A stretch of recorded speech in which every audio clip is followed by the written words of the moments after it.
let's take off these two caps for the wipers, and we're gonna have to remove the wiper arms and then the cowl so that we can get more access down underneath. 14mm socket, remove the two nuts.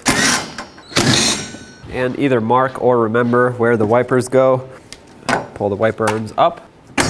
There we go, set those aside. Next, there should be some clips that hold this cowl in place. I'm missing all of mine, so there's nothing for me to remove, but take out any clips that are holding yours in place.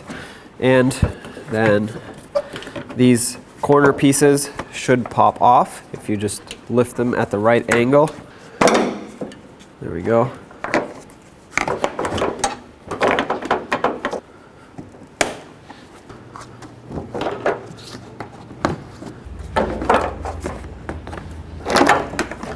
Okay, there we go. If you flip it over, there's a washer hose that comes along here. You can simply disconnect this washer hose and set this aside. Now we have to remove the wiper transmission. I'm going to start by unplugging the wiper motor. Then there are several 10mm bolts, one over here, one over here, and there's supposed to be one over here. Looks like that one's missing. And one over here. So 4 in total. Remove the wiper transmission, set that aside. And now we have to remove this piece here. So I'll just take out all the 10mm bolts that are holding this on, including this bracket over here. I'm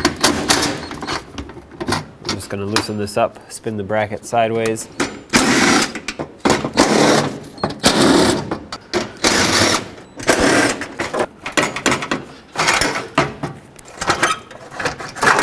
Alright, take this out of the way. At this point, we have a much better view back here.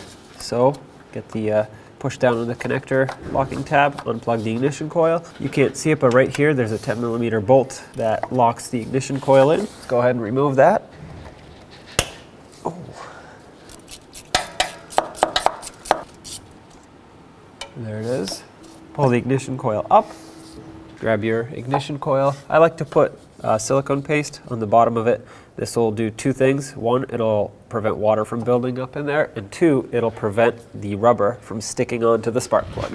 Drop it down into the cylinder. Make sure it's bottomed out all the way. I'm gonna go ahead and connect it while I'm at it. There we go. And put the mounting bolt back in. There we go, nice and snug. Don't go crazy on this one. Now we can take this piece that goes underneath the cowl and line it up with where it needs to go. I put this bolt back in to make sure I know where it goes. So I'm going to put that in and then just line up and start in by hand all the bolts that hold this piece on, and we'll go ahead and snug them up. I'm going to work my way from one side to the other.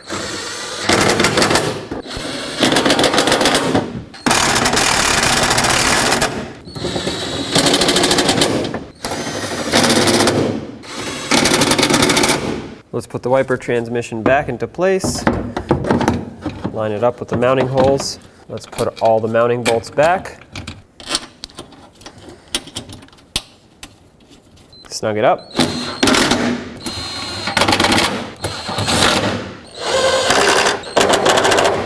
And don't forget to plug it in. Before you put the cowl on, reconnect your washer fluid hose. Make sure it's routed through this little cutout here, otherwise your wiper squirters won't work. And slide the cowl back in. Put in the little corner pieces. They kind of just snap in here. And if you had any push clips holding the cowl down, go ahead and put those on. Let's do the same to the other side. Put the wiper arms back. I'm going to start with this one on the passenger side and just line up the marks that the wipers have left, unless your windshield is perfectly clean.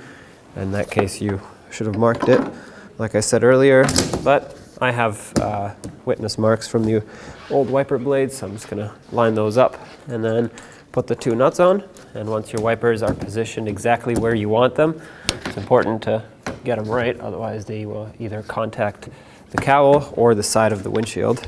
Go ahead and snug these up. And don't forget to put on the little caps to hide the nuts.